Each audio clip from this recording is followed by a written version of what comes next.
E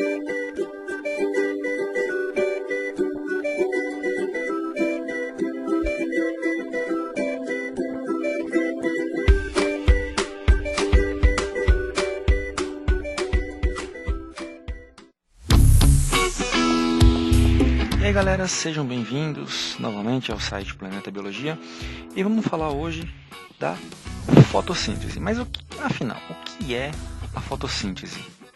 Bom, aqui a gente tem uma equação simplificada da fotossíntese, certo? Onde a gente tem 6 moléculas de gás carbônico, mais 6 moléculas de água, e aí com a presença de luz e pigmentos fotossintéticos, no caso da planta a clorofila, que está presente numa organela chamada cloroplasto, né? Então com a presença desses dois reagentes e a luz solar, a gente vai ter como resultado uma molécula de glicose mais 6 moléculas de oxigênio. Né? Representado aqui está aparecendo 12, certo? Então tem água a mais do que aqui, mas o que a gente vai ter? A gente vai ter do outro lado aqui é o lado do reagente, reagentes, e aqui os produtos. Produtos são a consequência de uma reação, certo, dos reagentes, e com luz e os pigmentos fotossintetizantes, essa reação será possível na transformação do gás carbônico e água em uma molécula de glicose, no caso 6 e 6. Se tiver 12 aqui, vão sobrar outras 6, ok? Por causa da regra aí do balanceamento químico. Não vou falar disso agora, mas seria interessante que você pudesse entender também isso. Então a gente vai ter essa reação, a gente vai ter esses produtos aqui, certo? O produto principal aqui no caso seria a glicose, que ela vai utilizar para produzir energia. Bom, para a gente ter uma reação, né, a gente precisa aí basicamente de reagentes, e como consequência de uma reação a gente vai ter produtos que são diferentes dos reagentes. Então aqui a gente tem representado pela letra A e pela letra B 2 reagentes diferentes, né, representados aqui por 2 átomos que vão fazer, aqui no caso seria uma molécula, outra molécula, a reação irá acontecer e a gente terá um produto diferente daquele dos reagentes. Então a gente pode ver que essa molécula representada por C e por D são diferentes tanto dos reagentes A e B. Bom, em uma reação química a gente pode ter ganho de energia, certo? Então a gente tem aqui o início a gente tem aqui uma situação inicial, a gente tem aqui uma situação inicial que a gente tem uma determinada quantidade de energia, e no momento da reação, ok, a gente termina com uma quantidade maior do que a inicial.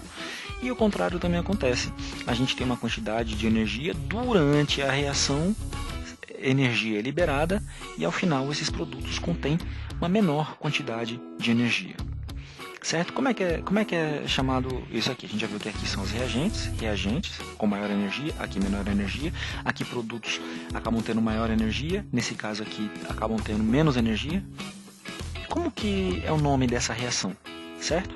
A reação em que ao final os produtos têm mais energia é chamada de endotérmica, ok? Porque eles ganham energia. E ao final, quando os produtos têm menos energia que os reagentes, a gente chama isso de uma reação exotérmica. Então é um conceito de química aqui, ok? Aí para entender um pouquinho também, fotossíntese e ATP, a glicose no final das contas vai ser produzida aí para gerar ATP. Mas o que é ATP? ATP é a moeda energética que as células usam para fazer as suas reações. Então, como eu já mostrei aqui, numa reação, certo? Um reagente A e um produto B, resultado dessa reação, se ele perder energia, é exotérmica. Ok? Aqui a gente tem um exemplo, vou fazer aqui, mostrar para ver tudo aqui. E o contrário, quando a gente tem um reagente que ganha energia, a gente tem uma reação de produto, né, no final ter energia, a gente chama isso de reação endotérmica. Então o que é o ATP? É a moeda energética, a gente vai detalhar o que é esse ATP. A gente tem uma molécula chamada adenosina difosfato, certo? E um fosfato lá solto. Quando eles se ligam, ela ganha energia.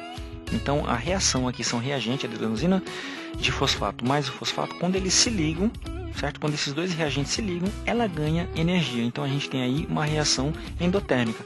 E o contrário, quando a adenosina trifosfato, que é o ATP, ela acontece uma reação ao contrário, né?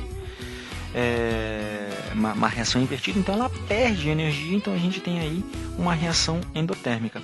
Essa reação que acontece e depois retorna ao ponto inicial, a gente chama isso de reação acoplada, ok? Então só detalhando aí o que é essa molécula, certo? Esse nucleosídeo no caso, né? Que é a adenina mais a ribose, que é um açúcar, é uma pentose com 5 átomos de carbono. A gente tem um outro átomo de carbono aqui. Essa vai se ligar a um fosfato e a gente vai ter um nucleotídeo aí no caso, ok? Que é a adenosina monofosfato. Monofosfato por quê? Porque tem apenas um fosfato. Quando ela tiver 2 fosfatos, será o difosfato, certo? Seria adenosina difosfato. E quando ela tiver o terceiro fosfato aqui, que é o ATP, certo? De tri, né? Adenosina trifosfato, ou trifosfato de adenosina também, certo? Então a gente tem aí a molécula energética que de fato as células usam aí em todas as reações orgânicas, seja da planta, seja dos animais. Como a gente está falando aqui das plantas, dos vegetais, de fotossíntese, então estamos aí falando aí das plantas, certo?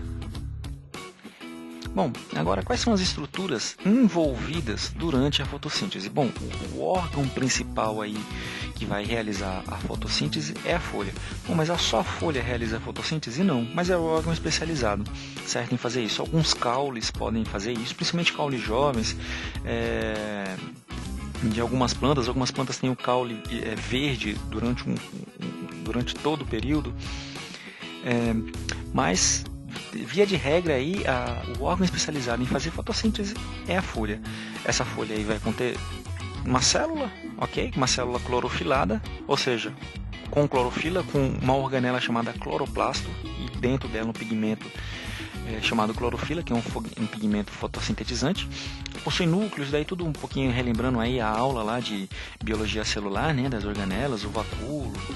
E o cloroplasto aí é a organela que realmente vai interessar, que é lá que de fato vai acontecer a fotossíntese, né?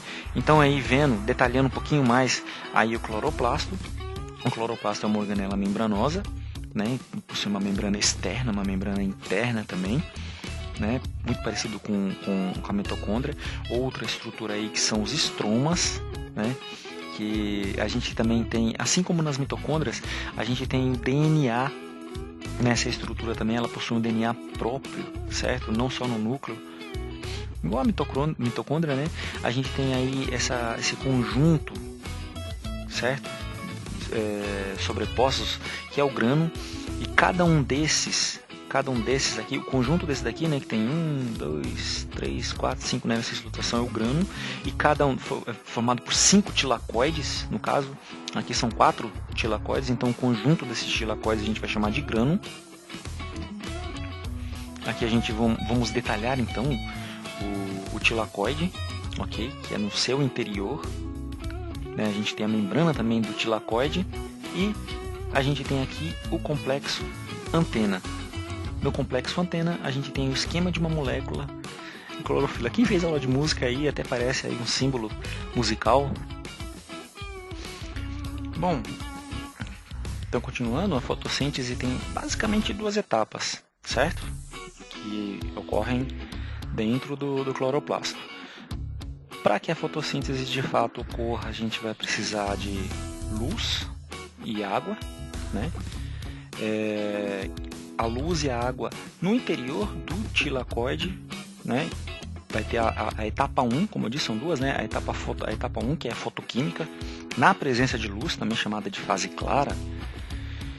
E aí, com a entrada de luz, vai haver a quebra da água e a liberação do oxigênio, certo? Na forma de gás oxigênio. O que vai ser aproveitado aqui vai ser só o hidrogênio que vai entrar de fato aqui na reação. Na etapa 2, certo? Que é a etapa só química, não fotoquímica, ou seja, foto de luz, né? Entra o gás carbônico no estroma. Essa reação acontece no estroma, ou seja, a fase clara ocorre no tilacoide e a fase escura acontece no estroma. E aí a gente vai ter aí, né, a presença do NADPH, certo? Com a liberação, aqui vai ocorrer a liberação de água, aquela água a mais que entra, e de fato a molécula que vai importar aqui para a produção do ATP, que é a molécula de glicose, certo? O C6H12O6 é de fato a molécula de glicose, certo? Que vai transformar então o H2O mais o CO2 em glicose, tendo como resultado aí glicose e oxigênio. Na etapa fotoquímica é onde vai acontecer a fotólise da água, certo? A quebra pela luz, a quebra pelos fótons de água, né? A quebra da molécula de água em presença de luz. Então, como exemplo aqui, a gente tem duas moléculas de água na presença de luz e do clorofila, que é o pigmento fotossintetizante. Quebrando isso aqui, 2 hidrogênio aqui, ela vai liberar 4 íons hidrogênio, certo? 4 elétrons mais 2 oxigênio, que será eliminado pela planta. A planta não vai utilizar isso na fotossíntese, então o gás oxigênio não será utilizado para a fotossíntese, não terá valor para a fotossíntese. Aí, esses 4 íons hidrogênio mais 2 NADP irão formar 2 NADPH2, ok? Então aí vai ocorrer uma fase chamada fosforilação, nomezinho bonito para você dar para um filho, que é a adição dos fosfatos, que é a adição de fosfato, né, na presença de luz. Então aqui a gente tem o ADP, que é o adenosina de fosfato, sendo transformado em ATP.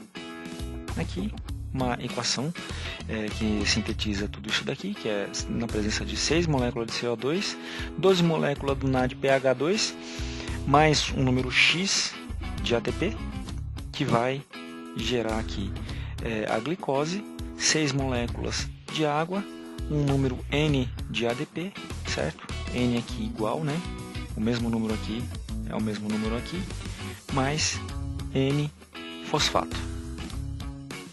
A gente pode ver aqui as origens, no caso o gás carbônico não, o átomo carbono que vai compor aqui a glicose é de origem aqui do gás carbônico, enquanto o oxigênio também vem do gás carbônico, que vai compor essa glicose, e a água, certo? O oxigênio aqui da água vai vir aqui do gás carbônico.